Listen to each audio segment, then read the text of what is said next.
కాకినాడ ఆయన అడ్డ. వైసీపీ అధికారంలో ఉన్న 5 ఏళ్లు అతని హవా నడిచింది. అధికారంతో పాటు వ్యాపారాలు చేసుకుంటూ రాష్ట్ర రాజకీయాలను శాసించే పరిస్థితి. ప్రస్తుతం పరిస్థితి మారింది. ఎప్పుడైతే ఆ నేత తలరాతను మార్చేలా జనసేన అధినేత పవన్ కళ్యాణ్ ప్రతిజ్ఞ చేశారో అక్కడి నుంచి సీరు మారింది. వైసీపీ ఘోర ఓటమి తర్వాత వరుసగా వస్తున్న విమర్శలు, ఆరోపణలతో ఉక్కిరి బిక్కిరి అవుతున్నారు. ఉన్న కేసులు మెడ చుట్టూ బిగుసుకుంటుంటే కనీసం అధిష్టానం కూడా పట్టించుకోకపోవటం మరింత కుంగతీసే అంశంగా మారింది. ఇంత చెప్పాక ఆ నేత ఎవరనేది ఈ పాటికి తెలిసిపోయి ఉంటుంది. ఎస్, ద్వారంపూడి చంద్రశేఖర్ రెడ్డి. ప్రస్తుతం ఆయన భవితవ్యం ప్రశ్నార్థకంగా మారింది.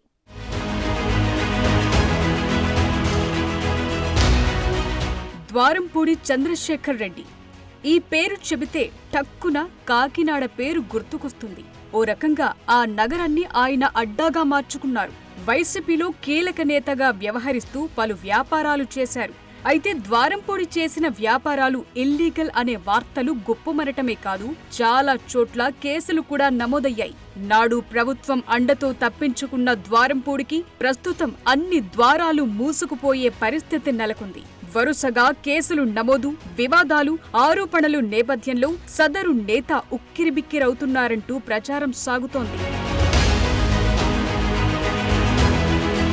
ఇటీవల కాకినాడ మాజీ ఎమ్మెల్యే ద్వారంపూడి చంద్రశేఖర్ రెడ్డిపై కేసు నమోదైంది. మున్సిపల్ అధికారుల విధులను ఆయన అడ్డుకున్నారని కాకినాడ 2వ పట్టణ పిఎస్లో కేసు నమోదు చేశారు. రాజ్యలక్ష్మి నగర్లో అక్రమ నిర్మాణం కూల్చుతుండగా ద్వారంపూడి అడ్డుకున్నారని కేసులో పేర్కొన్నారు. ఆయనతో పాటు మరో 24 మందిపైన కేసు నమోదు చేశారు. మాజీ కార్పొరేటర్ సూరిబాబు అక్రమ నిర్మాణాలను తొలగించారు. కూల్చివేత సమయంలో అధికారులతో ద్వారంపూడి ఘర్షణకు దిగారు.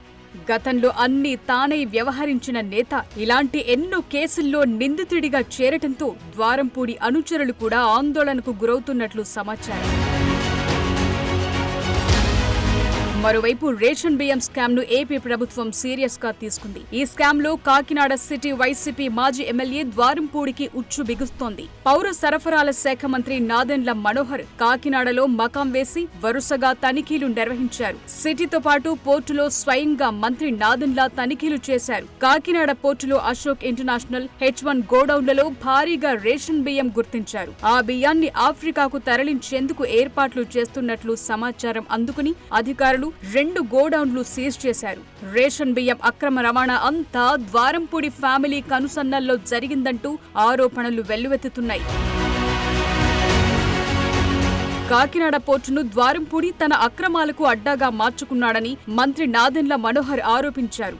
ద్వారంపూడి అరాచకాలు చూసి తానే ఆశ్చర్యపోయానని చెప్పుకొచ్చారు. తనిఖీలు పూర్తయ్యేంత వరకు పోర్టు నుంచి బియ్యం రవాణాను నిలిపివేశారు. రాష్ట్రంలో పేదల పొట్టకొట్టి అదే రేషన్ బియ్యాన్ని ఆఫ్రికన్ దేశాలకు ఎగుమతి చేస్తున్నారని మండిపడ్డారు. పౌర సరఫరాల శాఖకు సంబంధించి శాఖపరమైన చర్యలతో పాటు క్రిమినల్ కేసులు కూడా నమోదు చేస్తామని మంత్రి అన్నారు. పూర్తి స్థాయి పరిశీలన జరిపాక సిఐడితో విచారణ కూడా జరిపిస్తామని నాదెండ్ల స్పష్టం చేశారు.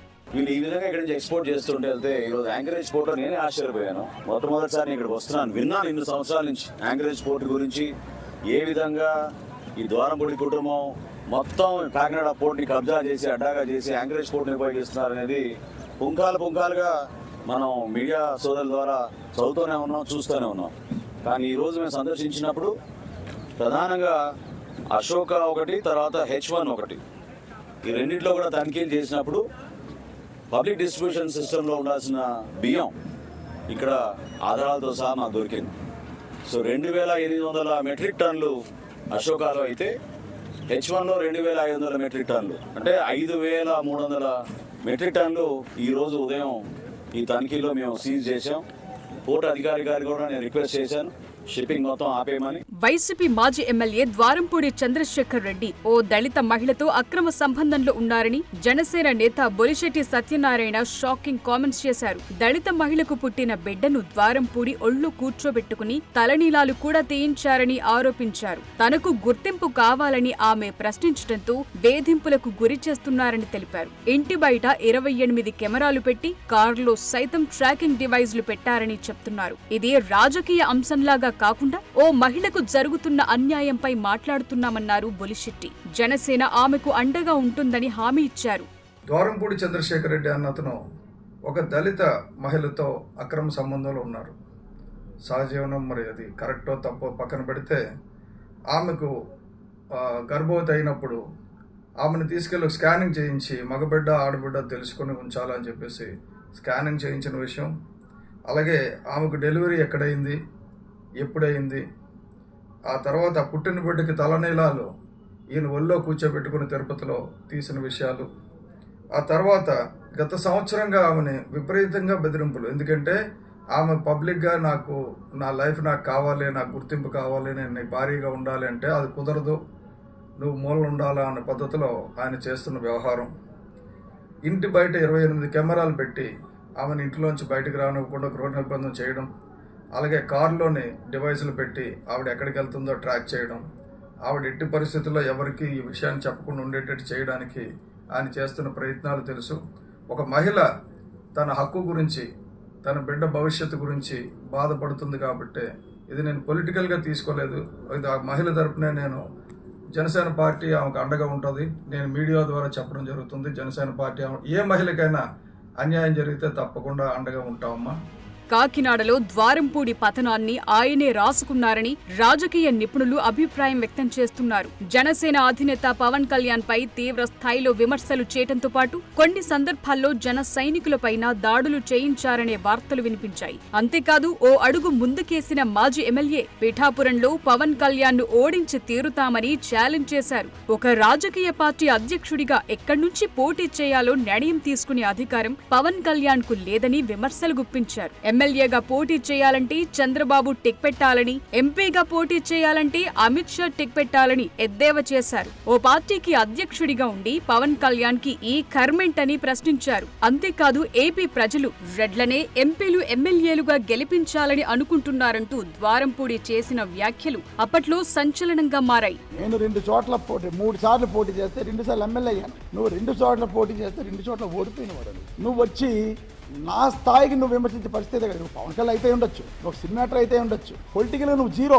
నువ్వు నన్ను విమర్శించే పరిస్థితి నీకు లేదు, విమర్శించే స్థాయి కూడా నీది కాదు. మొదటి నుంచి ద్వారంపూడి చంద్రశేఖర్ రెడ్డి తీరుపై పవన్ కళ్యాణ్ గుర్రుగానే ఉన్నారు. ఇలాంటి నేతల వల్లే రాజకీయాలు భ్రష్టుపడుతున్నాయని విమర్శించారు. గత ఎన్నికల ప్రచారంలో పాల్గొన్న పవన్ ద్వారంపూడిపై తీవ్ర స్థాయిలో ఆరోపణలు చేశారు. ఆయన ఇల్లీగల్ వ్యాపారాలు చేస్తున్నారని, ఆయన ఆటలు సాగనివ్వమంటూ హెచ్చరించారు.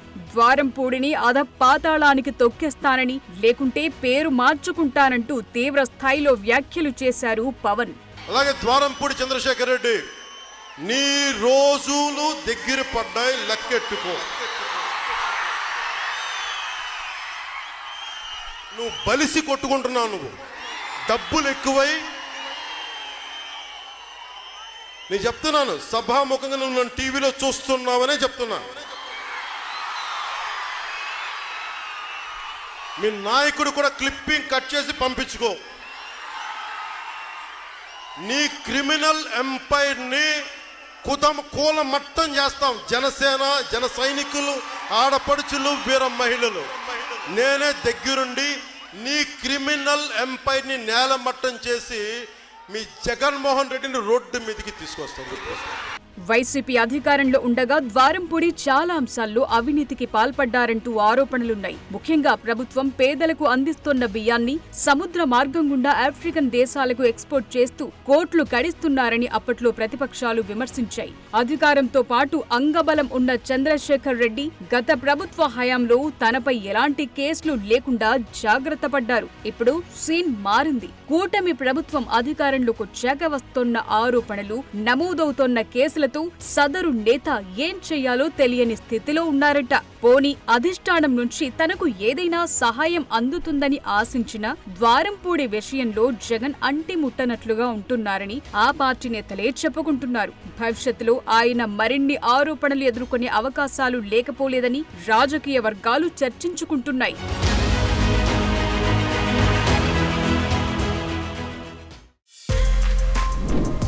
For more videos like this, subscribe Big TV channel.